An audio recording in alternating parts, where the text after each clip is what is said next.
¿qué será lo que finalmente acabe con la humanidad? ¿Será el simple paso del tiempo? ¿Será una catástrofe natural? ¿O quizás sea aquello que es consecuencia de nuestros propios actos? ¿Cuál es la diferencia entre un riesgo catastrófico y un riesgo existencial? ¿Por qué el último es mucho más peligroso? Amigos, lo que vamos a ver hoy día creo que es tremendamente interesante porque tenemos la capacidad de adelantarnos a los eventos futuros y quizás evitarlos. Las amenazas que tiene la humanidad hoy en día tienen más que ver con nosotros y sí podemos hacer algo al respecto, pero tiene que ser ahora. Antes de comenzar, viejo querido, vieja querida, tú ya lo sabes. Entrégame ese like que me da vida. Entrégalo, por favor, te lo pido. Y comenta el emoji de una explosión. ¿Existe, cierto? Una explosión sin una explosión in bombín. ¿Existe el emoji de eso? Si es así, coméntalo aquí abajo en la cajita de comentarios. Comenzamos de inmediato, vamos a leer aquí a la BBC y al mismo tiempo ir comentando porque este tema da para mucho. Científicos de Cambridge estudian qué va a terminar con la humanidad. Corta. ¿Qué va a terminar con la humanidad? Así de simple. ¿Y cómo salvarnos? Esa es la gracia de estudiar este tema, ¿no? Amigos, la Tierra existe desde hace 45 millones de siglos. ¡Wow! Y sin embargo, este siglo que estamos viviendo ahora tú y yo es el más importante y también es único en la historia. Es el primer siglo en el que una especie, la nuestra, la especie humana, ostenta tanto poder y es tan dominante que tiene el futuro del planeta en sus manos. Es así, esto depende de nosotros. Escribe el prestigioso astrónomo británico Martin Rees en su libro En el futuro, Perspectivas para la Humanidad. Un libro muy interesante, lo tienen que leer. Lo que está en juego es más importante que nunca, nos dice este hombre. Lo que ocurra en este siglo se hará sentir durante miles de años. Esto es clave, amigos. ¿Y por qué? Hay cosas que son más importantes que otras.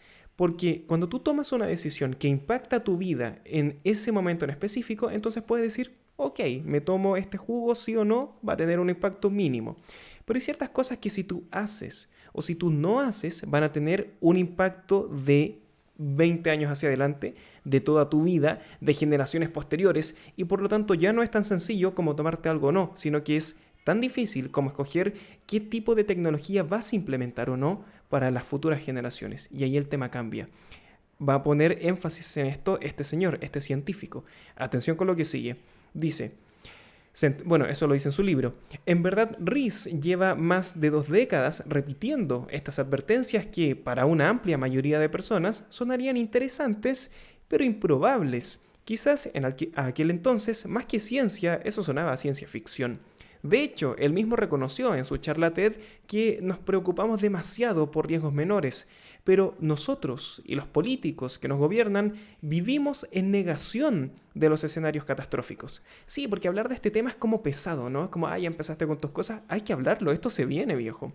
Entonces llegó el 2020, qué año que hemos tenido, y cada palabra de Ruiz pasó a tener una escalofriante vigencia. Tenía razón el hombre.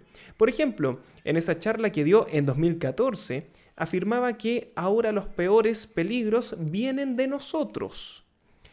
Y no solo está la amenaza nuclear. En nuestro mundo interconectado, los viajes en avión pueden propagar pandemias en cuestión de días y las redes sociales pueden divulgar pánico y rumores literalmente a la velocidad de la luz.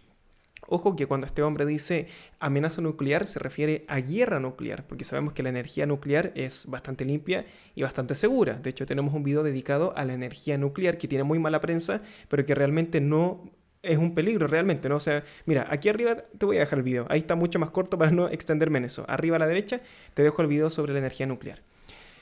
Sin embargo, hubo quienes no necesitaron la pandemia de la COVID-19 para escuchar a Rees. Desde 2015, un pequeño grupo interdisciplinario de investigadores trabaja bajo su liderazgo en el llamado Centro para Estudio de Riesgo Existencial, que es el CER, en la Universidad de Cambridge, en Reino Unido. El centro, que ha contado con el asesoramiento de destacadas figuras de la academia como Stephen Hawking y también de la industria como el empresario Elon Musk, investiga los peligros que podría llevar a la extinción de la humanidad o al colapso de la civilización y qué hacer para mitigarlos. Aquí se pone interesante el tema. El trabajo en Cambridge consiste en identificar por qué las predicciones basadas en datos científicos no son escuchadas y en consecuencia generar políticas públicas que preparen a la humanidad para las próximas catástrofes globales. Y aquí hay un punto muy importante. ¿Por qué tenemos que estar todos conscientes de esto? Porque uno piensa, ya, a ver, que yo lo sepa en mi casa, que este es un riesgo, da lo mismo, porque que yo lo sepa o no, no importa. Sí importa. Porque si tú lo sabes y le cuentas a tu hermano, y le cuentas a tu papá, y le cuentas a tu mamá, y tu grupo de amigos sabe, y todos saben, entonces en las próximas elecciones tú vas a estar más dispuesto a votar por una persona que sepa esto. Y que es objetivamente así. Aquí nadie está inventando nada, esto es objetivamente así. Y cuando tú votas a una persona que va a tomar en cuenta esta consideración de que hay una catástrofe que se avecina, entonces puede hacer algo al respecto. Cuando nosotros nos informamos, le exigimos a las figuras públicas por las que nosotros votamos que también se informen. Uno no puede votar por alguien que sea mucho peor o mucho mejor que uno. Uno vota por gente parecida a uno. Por lo tanto, tenemos que hacer este esfuerzo necesario de estar informados y de conocer sobre estas cosas, para así poder exigir. Es lo que tenemos que hacer, amigos queridos.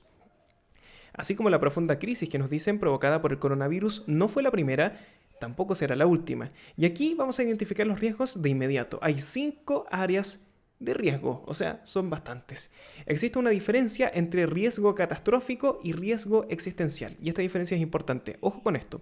Si bien las definiciones varían relativamente entre ellas, en general se entiende que los eventos de riesgo catastrófico son aquellos que de ocurrir terminarían con la vida del 10% de la población mundial o provocarían un daño equivalente. Ese es el riesgo catastrófico, que puede terminar con el 10% de la población mundial, que es bastante, ¿no? Mucha gente. Para tener una referencia, se considera que el evento más letal del siglo XX fue la pandemia de influenza de 1918, más conocida como la gripe española, donde murieron entre el 1 y el 5% de la población mundial. ¡Wow! Y ojo, que se llama la gripe española no porque haya nacido en España, sino porque España fue el primer país que la informó. El resto de países estaba haciendo la vista gorda, no lo comentaban en sus medios de comunicación, se hacían ahí como que no pasaba nada. Y España, en un trabajo de sinceridad comunicacional, dice, hay una gripe que está afectando a las personas. Y le pusieron la gripe española injustamente, no nació en España. En cambio, y aquí esto es brutal, un evento de riesgo existencial implica la aniquilación de todos los seres humanos o una reducción poblacional tan grande que no permitiría continuar con los estándares de vida actuales. O sea, esto es un cambio brutal. Dice que menoscabe drástica y permanentemente su potencial. Un riesgo existencial es algo que cuando ocurre, nada vuelve a ser lo mismo. Cambia todo. De ahí en adelante todo es distinto. Porque o se acaba la raza humana, o porque la raza humana que queda no puede continuar como estaba antes. Se le hace imposible. El ser estudia este último tipo de eventos, a los cuales divide en 5 áreas. ¿Cuáles son? Riesgos biológicos. Estamos viviendo uno. Ambientales, tecnológicos, derivados de la inteligencia artificial y de las injusticias sociales. Ahí tienes los 5. Entonces, mira, ojo, cuando digo estamos viviendo uno, no significa, no quiero decir que la pandemia que estamos viviendo sea de riesgo existencial, porque yo creo que no lo es. A lo que me refiero es que si no le ponemos atención a la evidencia científica que dice relación con microbiología, que dice relación con epidemiología, entonces nos exponemos a un riesgo mayor. A eso me refiero. Algunos ejemplos son muy claros, amigos, como las pandemias dentro del área biológica o el cambio climático en el ambiental. Son clarísimos, ¿no?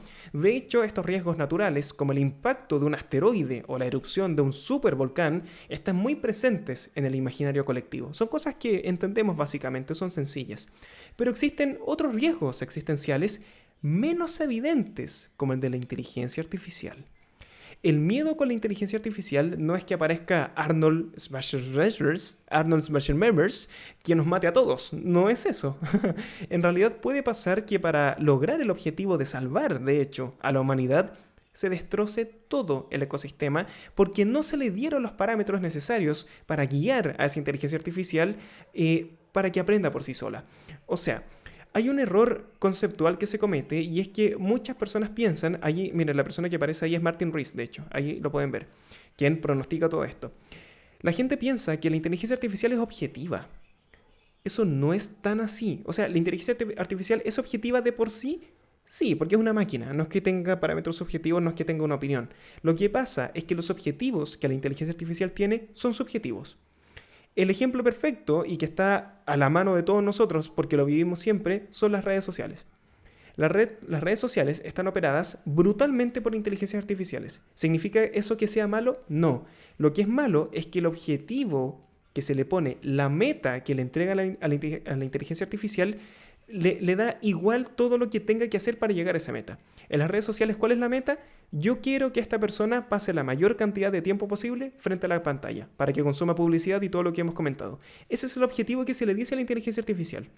Y la inteligencia artificial va a probar de todo, recomendándote videos, alargando algunos, acortando otros, va a tratar de hacer de todo para lograr el objetivo de que tú estés más tiempo en pantalla. Entonces, los medios que utilice para conseguir el objetivo le da lo mismo, porque los medios son utilitarios al objetivo de la inteligencia artificial. Entonces, ¿la inteligencia artificial es objetiva? Sí, pero el objetivo que se le puso no es completamente objetivo porque se quiere conseguir un objetivo comercial en este caso. Y la inteligencia artificial va a trabajar para eso. Entonces el esfuerzo que tenemos que hacer es de alimentar a las inteligencias artificiales con ética, con moral, con parámetros que podamos decir, ok, esto está bien. Porque el problema que tenemos hoy es que la inteligencia artificial te recomienda cualquier cosa, aunque sea mentira, aunque sea una locura, para que tú estés más tiempo viendo la pantalla. Entonces, ¿se cumple el objetivo? Sí, pero ¿a qué costo? A una polarización brutal, ¿no?, de la sociedad. Ese es el punto. La inteligencia artificial hay que manejarla con cuidado. No es un problema la inteligencia artificial. El problema es cómo la manejamos. Bueno, como todo, ¿no? Como todo. El problema es qué uso le damos nosotros. Continuamos. En este caso, la tarea sería, por ejemplo, trabajar junto con los gobiernos para establecer protocolos y herramientas de monitoreo. Por supuesto, la inteligencia artificial no se puede dejar a sus anchas. Hay que estarla viendo. A ver, ¿qué decisión tomó hoy día? ¿Cómo lo hizo para llegar al objetivo? Pero hay que estar encima, porque si eso se te va de las manos puede pasar cualquier cosa. También nos dicen aquí, asegurar que los programas de estudios de las universidades vinculadas a la ingeniería sobre las inteligencias artificiales tengan una fuerte base ética. Por supuesto que sí. La injusticia social es otra de las áreas cuyo nivel de riesgo puede no ser tan notorio, tan evidente, pero existe un ejemplo muy claro en la historia. Y wow, qué ejemplo, la conquista europea de América. Ese es un ejemplo de un impacto cultural clarísimo, ¿no? Este episodio derivó en la pérdida potencial de más del 80% de las poblaciones indígenas. Más del 80%, viejo, es brutal. El colapso, o sea, se terminaron las civilizaciones azteca, inca y zapoteca. Brutal, ¿no? El impacto de eso no hay forma de calcular qué impacto tuvo, porque lo que viene después simplemente no existió. Es un impacto existencial, ¿no? Bajo la definición que comentamos al principio. Y miren esto, el efecto COVID-19. Y aquí hay mucho que reflexionar. La pandemia de COVID-19, que ya se cobró más de 1 millón de vidas a lo largo del mundo, está enseñando a los gobiernos y a la sociedad qué significa prepararse para lo peor.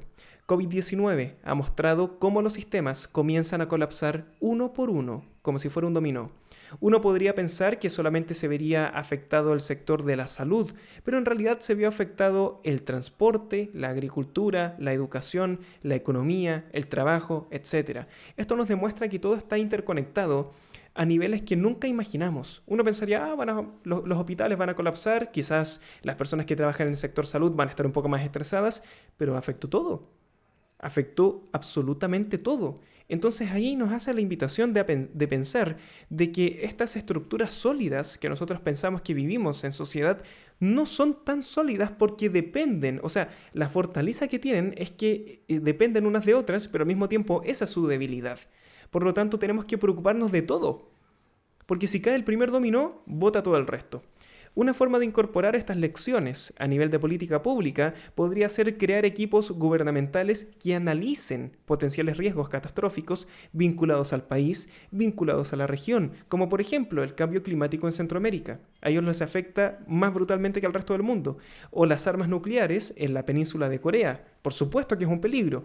Y generar protocolos de acción con respecto a esto. Pero miren, ¿saben qué? ¿Cuál es la gran conclusión de todo esto? Incluso antes de terminar te la voy a decir, es que tenemos que hacer algo.